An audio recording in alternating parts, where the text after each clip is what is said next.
Hi, எல்லோரும் எப்படி இருக்கீங்க? Welcome to அம்மாஸ் Kairuchi. வாங்க, இன்றைக்கி நம்ம ஒரு ரிங் முறுக்கு செய்ய ரெசிபி பார்க்கலாமா? முதல்ல பாத்திரத்தை அடுப்பில் வச்சுட்டு ஒரு கப்பு மாவு எடுத்துருக்கேன். இந்த ஒரு கப்பு மாவுக்கு ஒரு கப்பு தண்ணி ஊற்றிக்கிடலாம்.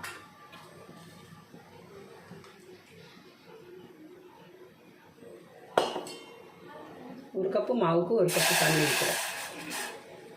இதில் தேவையான அளவுக்கு உப்பு போட்டுக்கிடலாம். உப்பு போடுறேன்.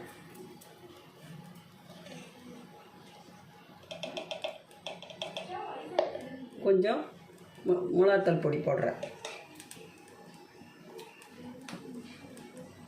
கொஞ்சம் மஞ்சள் போடுறேன்.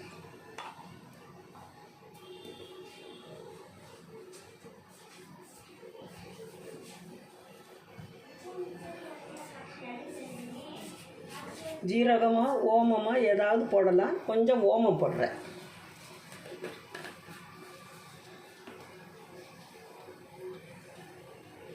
ஒரு ஸ்பூன் நெய் ஊற்றிக்கிடுதேன். தண்ணி நல்லா கொதிக்கட்டும்.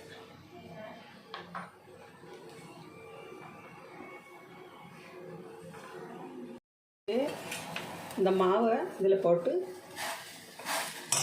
கொஞ்சம் சிம்மில் வச்சுட்டு இந்த மாவை இதில் போட்டு கிண்டிக்கிடலாம்.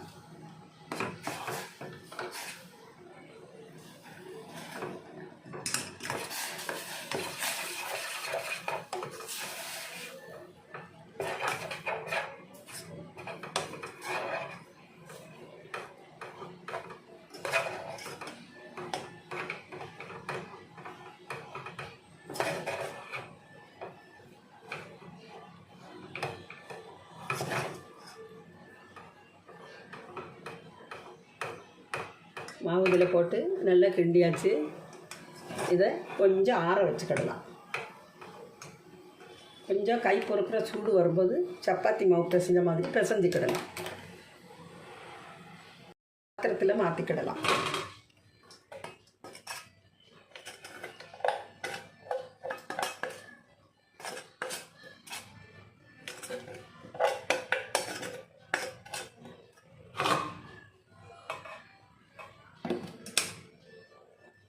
நல்லா பிசைஞ்சிக்கிடலாம். இப்படி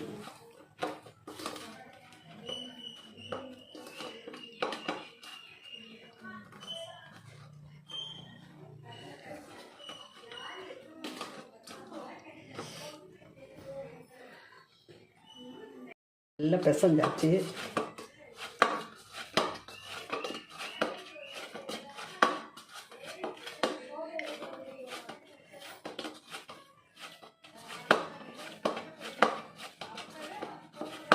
நல்லா பிசைஞ்சாச்சு மாவு. இது இப்படியே இருக்கட்டும். கொஞ்சம் மூடி வச்சிடலாம்.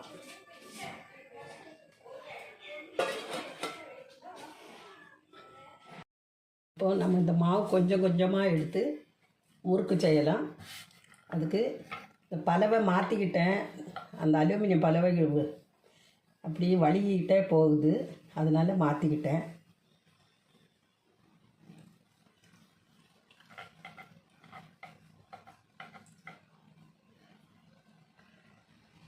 இப்படி மடக்கி இப்படி எடுத்து கட் பண்ணிடணும்.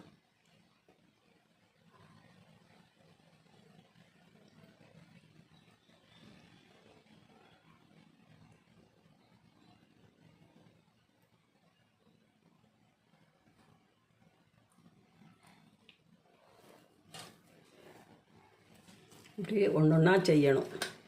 எல்லாம் செஞ்சு வச்சுட்டு எண்ணெயில் போட்டு எடுக்கலாம்.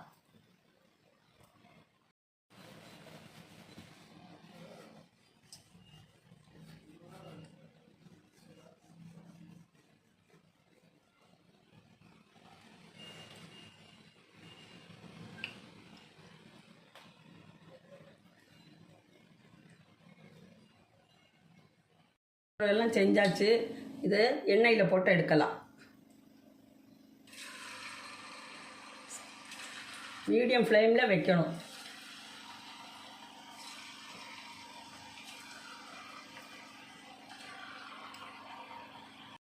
எண்ணெயோட அந்த கொதிப்பு நிற்கும்போது எடுக்கலாம்.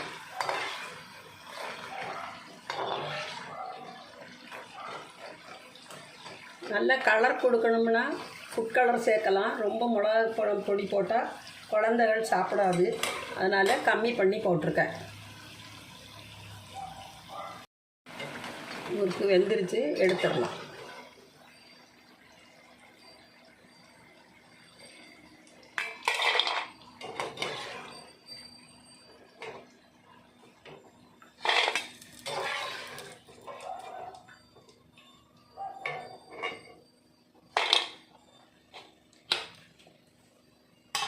அடுத்தது போடணும்.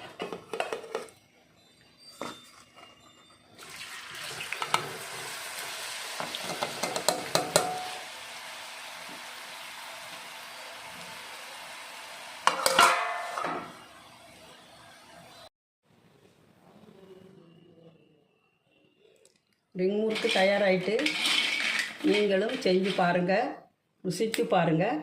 இந்த வீடியோ உங்களுக்கு பிடிச்சதாக இருந்தால் சப்ஸ்கிரைப் பண்ணுங்கள், லைக் பண்ணுங்கள், ஷேர் பண்ணுங்கள், கமெண்ட் பண்ணுங்கள். இதில் ஃபுட் கலர் கொடுத்தா நல்ல நிறமாக இருக்கும். இல்லாட்டா கொஞ்சம் அதிகம் வத்தல் பொடி போடணும். நான் கொஞ்சம் கம்மியாக தான் போட்டிருக்கேன், குழந்தைகள் சாப்பிடாதுன்னு சொல்லி.